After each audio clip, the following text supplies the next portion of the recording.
இல்லை, இந்த திமுகவுடைய இந்த 4 அமைச்சர்களை தூக்கிட்டா திமுகவை வீழ்த்திடலாம்னு ஒரு கணக்கு போட்டிருக்காங்களா, அது நடக்குமா? அப்படி ஒரு இயக்கம் இருந்ததுன்னா அது போகிறதுல தப்பே இல்லை. ஒரு 4 அமைச்சர்களை நம்பி தான் அந்த ஒரு இயக்கம் இருக்குதுன்னா அந்த இயக்கம் அழிஞ்சிட்டு போட்டு வேணாம். வீழ்த்த முடியாதுங்கிறீங்களா? அப்போ தொண்டர்களாலான கட்சிங்க, திராவிடங்கிற கொள்கை அடிப்படையில் இருந்தவங்க தான் திமுக. 4 தனிப்பட்ட நபர்களை நம்பிக்கிட்டு அந்த கட்சி இல்லை. ஆனால் அவங்க நினைச்சதெல்லாம் நடத்துகிறாங்களே. இப்போ செந்தில் பாலாஜி ராஜினாமா பண்ண போகிறாரு. செந்தில் பாலாஜி மந்திரிப்பதை விட்டு போனால் இன்னும் ஒரு சுதந்திரமாக செயல்படுவார். தொகுதியில் போய் உட்காந்தாருன்னா இன்னும் உங்களுக்கு பெரிய தலைவலியாக இருக்கும். வெளியே போயிட்டா சுதந்திரமாக அடித்து நிமித்திட்டு போடுவார். தேவையா அவங்களுக்கு? உண்மையை சொல்ல போனால் நீதிமன்றம் வந்து திமுகவுக்கு ஹெல்ப் தான் பண்ணுது. செந்தில் பாலாஜி முழு நேரம் ஊழியராக மாறுவார். அவர் தன்னுடைய முழு சுயரூபத்தை காட்டினார்னாக்கா தவிடுபடி தான். மோடி வந்து அன்றைக்கி காஷ்மீரில் இருக்கணும், காஷ்மீரை கேன்சல் பண்ணிட்டு அங்கே போயிருக்காருன்னா அப்படின்னா என்ன இருக்கும்? இதெல்லாம் 2+2 எல்லாம் போட்டு பார்த்துட்டு போகணும். இதுக்கு மேலே நம்ம விளக்கம் சொல்கிறது ஒரு திட்டம் போட்டு போனதா தெரியுது. இதெல்லாம் சொன்னால் நான் உள்ளே போயிடுவேன். பீகாரில் 600 மைலுக்கு அந்த பக்கம், காஷ்மீர்லேருந்து 600 மைலுக்கு அந்த பக்கம் போய் ஒழித்து விடுவேன், வந்து பாரு பார்க்கலாம். ஏன்னா 600 மைலுக்கு அந்த பக்கம் ஜேக்கன் தான். லிபர்டி தமிழ் நேயர்களுக்கு வணக்கம். இன்றைய நேர்காணலில் நாம் சந்திக்க இருப்பவர் அரசியல் விமர்சகர் மருத்துவர் ஐயா காந்தராஜ் அவர்கள். வணக்கம் ஐயா. 2026 திமுகவுக்கு ஒரு மிகப்பெரிய அழுத்தம் கொடுப்பதற்காக இப்போ அமைச்சர் பொன்முடி, துரைமுருகன், செந்தில் பாலாஜி சீக்கிரமே பதவி விலகணும் அப்படின்னு சொல்லி நீதிமன்றம் கெடு கொடுத்துருக்காங்க. அவர் கூடி சீக்கிரம் பதவி விலகுவார்னு சொல்கிறாங்க. இது போன்ற சிக்கல் நீங்கள் பார்த்ததே இல்லையா? வரிசையாக சொன்னேன். KN நேரு, பொன்முடி, ஏவா வேலு, ஈரோடு முத்துசாமி, இவங்கெல்லாம் ஜாக்கிரதையாக இருக்கணும். இல்லை, இவ்வளோ அழுத்தம் கொடுத்தா திமுக வீழ்த்திடலாம்னு ஒரு நம்பிக்கை. இவங்கெல்லாம் தேர்தல் விற்பனர்களுங்க. இவங்களை அடிச்சுக்கிட்டு வர முடியாது இவங்களால். அதனால் அவங்க மேலையெல்லாம் ஊழல் குற்றச்சாட்டு இதெல்லாம் வரும், அமலாக்கத்துறை இதெல்லாம் வரும் உங்களுக்கு. செந்தில் பாலாஜி மேலே ஏங்க இவ்வளோ ரகலை? அந்த பிரதேசத்தில் அவரை அடிச்சுக்க முடியல, அவரை ஒன்றும் பண்ண முடியல. சொல்லி ஜெயிக்கிறான் அந்த ஆள். நீதிமன்றம் 1000 தடவை சொல்லி பிடிச்சி என்னையா கேஸுன்னு கூட கேட்டு பார்த்துச்சு, பதிலே இல்லை. அதுக்கப்புறம் அவர் வந்து இப்போ யாரோ ஒரு ஆள் மாறி இருக்காங்க, மட்டும் செந்தில் பாலாஜி பதவி விலக வேணும், பொன்முடி பதவி விலக வேணும்னு ஆரம்பிச்சிருக்காங்க. இல்லை, இந்த திமுகவுடைய இந்த 4 அமைச்சர்களை தூக்கிட்டா திமுகவை வீழ்த்திடலாம்னு ஒரு கணக்கு போட்டிருக்காங்களா, அது நடக்குமா? அப்படி ஒரு இயக்கம் இருந்ததுன்னா அது போகிறதுல தப்பே இல்லை. ஒரு 4 அமைச்சர்களை நம்பி தான் அந்த ஒரு இயக்கம் இருக்குதுன்னா அந்த இயக்கம் அழிஞ்சிட்டு போட்டுங்க வேணாம். வீழ்த்த முடியாதுங்கிறீங்களா? அப்போ தொண்டர்களாலான கட்சிங்க, திராவிடங்கிற கொள்கை அடிப்படையில் இருந்தவங்க தான் திமுக. 4 தனிப்பட்ட நபர்களை நம்பிக்கிட்டு அந்த கட்சி இல்லை. எம்ஜிஆர் போனதுக்கப்புறம் அந்த அதிமுக என்னங்காச்சு, ஜெயலலிதா போனதுக்கப்புறம் அதிமுக என்னங்காச்சு? தனிநபர்களை நம்பி நின்றுச்சது, லட்சியங்களை நம்பி நிற்கிறது. அவங்க 2 பேரும் போனப்புறம் இன்றைக்கி அந்த கட்சி இல்லாமல் போயிடுச்சு. திராவிட முன்னேற்ற கழகம் அப்படி இல்லை, ஒரு லட்சியத்தின் அடிப்படையில் இருக்கிறது. லட்சியத்துக்காக போராடுறாங்க, கவர்னர் எதிர்க்கிறாங்க. வட ஆதிக்கத்தை ஒன்றிய அரசனுடைய மாநில சுயாட்சிக்கு என்னென்ன உண்டோ அத்தனைக்காக போராடுறாங்க. இந்த 4 அமைச்சர்கள் போயிட்டாங்க. இந்த 4 அமைச்சர்கள் இல்லாத போது திமுக இல்லையா? பொன்முடி இவங்க நீங்கள் சொல்லிக்கிறாங்க, அவங்களாம் எப்போ வந்தாங்க? இப்போ தானே நமக்கு தெரியும். திமுக எத்தனை வருஷமாக ஆட்சியில் இருக்குது? 67 ஆட்சிக்கு வந்தபோது பொன்முடியாக ஜெயிக்க வச்சார், 71 பொன்முடியாக ஜெயிக்க வச்சார். ஆனால் அவங்க நினைச்சதெல்லாம் நடத்துகிறாங்களே. இப்போ செந்தில் பாலாஜி ராஜினாமா பண்ண போகிறாரு, பொன்முடி ராஜினாமா பண்ண போகிறாரு. போட்டுமே இப்போ இந்த இடத்துல வேற மந்திரி போடுறாங்க, என்ன எடுப்பது? செந்தில் பாலாஜி மந்திரிப்பதை விட்டு போனால் இன்னும் ஒரு சுதந்திரமாக செயல்படுவார். தொகுதியில் போய் உட்காந்தாருன்னா இன்னும் உங்களுக்கு பெரிய தலைவலியாக மாறும். இப்போ அது பதவியில் இருக்கிறதுனால சில கட்டுப்பாட்டுக்குள்ளார அவர் வேலை செய்ய வேண்டியிருக்கும். வெளியே போயிட்டால் சுதந்திரமாக அடித்து நிமித்திட்டு போயிடுவார். தேவையா அவங்களுக்கு? உண்மையை சொல்ல போனால் நீதிமன்றம் வந்து திமுகவுக்கு ஹெல்ப் தான் பண்ணுது. செந்தில் பாலாஜி முழு நேரம் ஊழியராக மாறுவார். அவர் தன்னுடைய முழு சுயரூபத்தை காட்டினார்னாக்கா தவிடுபடி தான். இப்போ ஏற்கனவே கொங்கு பகுதியில் அதிமுக பாஜக வலிமையாக இருக்கிறாங்க. இப்போ திருச்சி, நேரு, விழுப்புரம் இது போன்ற இடங்களில் நெருக்கடி கொடுப்பதன் மூலமாக ஒரு வாக்கு வங்கியை உருவாக்க முடியும் அப்படின்னு நினைக்கிறாங்க. இப்படியெல்லாம் நீங்கள் ஏற்றி விட்டா தானே முடியும். இப்படி இதெல்லாம் தான் கணக்கு. இதனால தான் நாங்கள் ஜெயிச்சோன்னு அவங்க சொல்கிறதுக்கு தான் நீங்கள் ஹெல்ப் பண்ணுறீங்க, வேறு ஒன்று. இந்த மாதிரி கேள்விகள்லாம் கேட்டு இதை வச்சுக்கிட்டு தான் நாங்கள் ஜெயிச்சோன்னு. ஏங்க என்னமோ எலெக்ஷன் நேர்மையாக நடக்கிற மாதிரி நான் தான் சொல்கிறேங்களே, இந்த சிம் கார்டை எடுத்துகிட்டு அந்த சிம் கார்டை சொல்லுங்கன்னா உங்களுடைய தேர்தல் பிடிச்சி போகுது. அதுக்கு தான் இவ்வளோ கூத்தம் நடக்குது. ஏன்னா நீதிமன்றங்கள் சமீப காலமாக சரியாக இல்லை. பாஜகவுக்கு அது ஒரு பயம் இருக்குது, அமித்ஷாவுக்கு அந்த பயம் இருக்குது. இதையும் மீறி நீதிமன்றங்கள் உள்ள நுழைஞ்சு வாக்கு இயந்திரத்திலே கை வச்சிட்டாங்கன்னா நம்ம கதி என்ன ஆகுங்கிறதுனால தான் இவ்வளோ ஷோ அவர் பண்ண வேண்டியிருக்கு. இப்போ உங்களையெல்லாம் வச்சு தயார் பண்ணுறாங்க. செந்தில் பாலாஜி போனதுனால திமுக பலவீனாச்சு, பொன்முடி போனதுனால பலவீனாச்சு, பொன்முடி மேலே ஊழல் வழக்கு வந்ததுனால கெட்டு போச்சு, பேரும் கெட்டு போச்சு, அப்படிலாம் எல்லாம் ஏற்றி விட்டு இதனால் தோற்றது அப்படின்னு சொல்கிறதுக்காக, நீதிமன்றத்தினாலே கேட்டால் சொல்கிறதுக்காக காரணங்களை அவங்க தயார் பண்ணிகிட்டு இருக்காங்க. அதுக்கு அந்த காரணம் தான் இன்றைக்கி வந்து தீவிரவாத தாக்குதல்.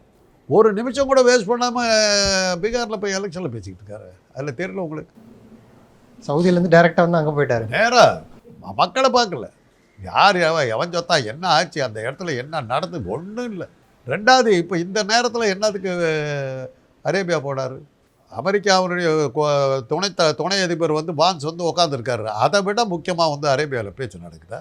ஷோ தீவிரவாத தாக்கல் நடந்தவுடனே அரேபியா விட்டு உடனே ஓடியாட்டாராம் 2 மணி நேரம் பாம்பே போகிற மாதிரி.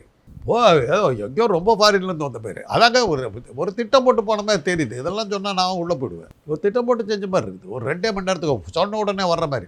உடனே தன்னுடைய பயணத்தை முடித்துக்கொண்டு இங்கே அமெரிக்க துணை அதிபரை பார்க்குறத விடவா, அது என்ன வரிகள் போட்டிருக்காங்க, நம்ம ஆட்களை டிபோர்ட் பண்ணுறாங்க. இந்த மாதிரி சூழ்நிலையில் அமெரிக்க துணை அதிபர் வந்திருக்கிறாரு.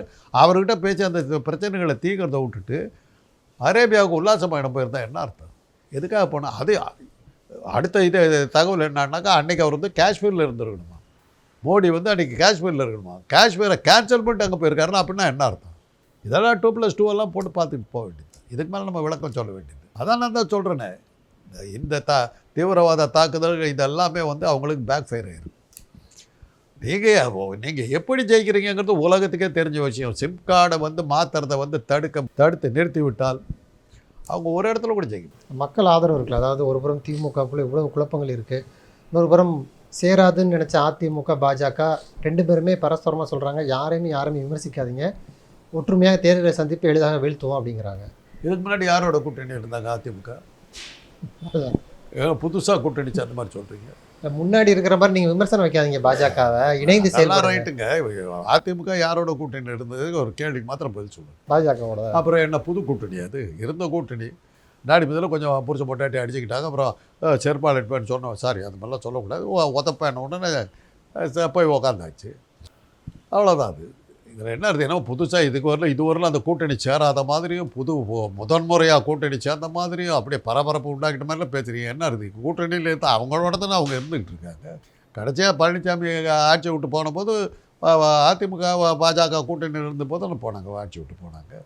இப்போ பல வியூகங்கள் வகுக்கிறார்ல எடப்பாடி, பல வியூகங்கள் வகுக்கிறாரு. கடந்த முறை குறைவான எண்ணிக்கையில் தோற்றுருப்போம், அந்த தொகுதியில் நீங்கள் ரொம்ப ஏதோ சொல்லிட்டுங்க செய்யிட்டுங்க, யார் வேணாங்கிறார். அப்போ இதுவரையிலும் நடந்த தேர்தல்களில் நீங்கள் தான் சொல்லணும் எத்தனை தேர்தலில் வெற்றி பெற்றார், எத்தனை தேர்தலில் எத்தனை சீட்டுகளை ஜெயிச்சாருங்கிறது நீங்கள் தான் சொல்லணும். ஏன்னா இப்போ உங்களுக்கு ஒரு பெரிய சங்கடம் என்னென்னா, சீமான் இப்போ காணாமல் போயிட்டார். இல்லாட்டி அவரை வச்சு நிறைய பேசியிருப்பீங்க.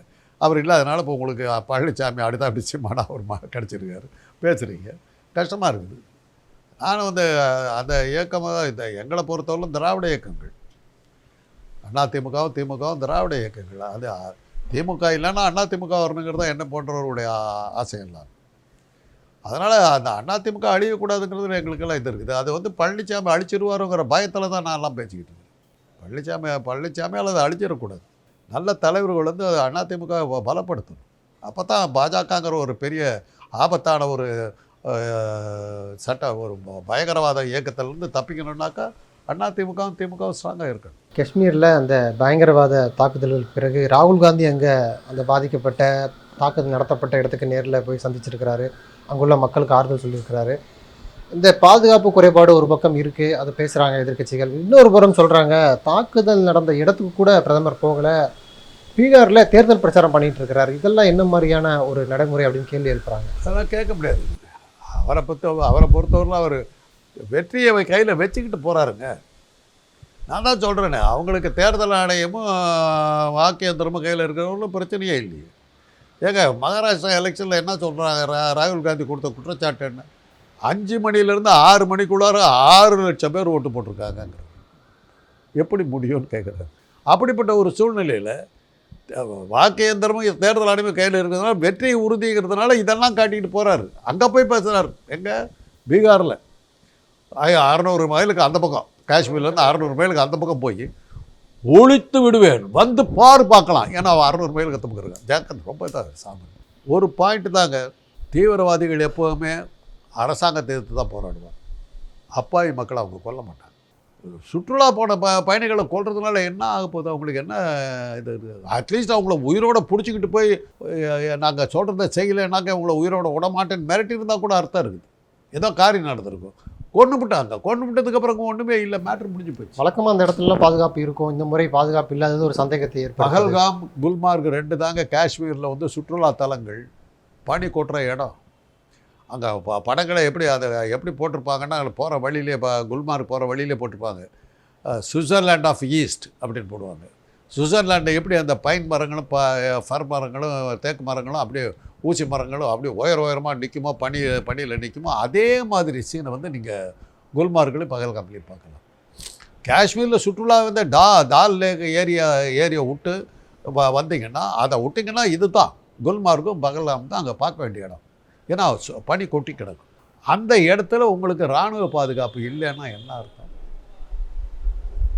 சுற்றுலா பயணிகள் வர்ற இடம் நீங்கள். ஆனால் இவர் என்ன அவர் பேர் என்ன, அமித்ஷா என்ன சொன்னார், அந்த காஷ்மீருக்கு கொடுக்கப்பட்ட அந்த தகுதிகள்லாம் எடுத்த பிறகு இன்றைக்கி வந்து காஷ்மீர் சுதந்திர நாடாகிடுச்சு, யார் வேணாலும் போகலாம், சுற்றுலா பயணிகள் போகலாம், வாருங்கள், அமைதி பிரதேசமாகிடுச்சுன்னு சொல்லிட்டு போனார்.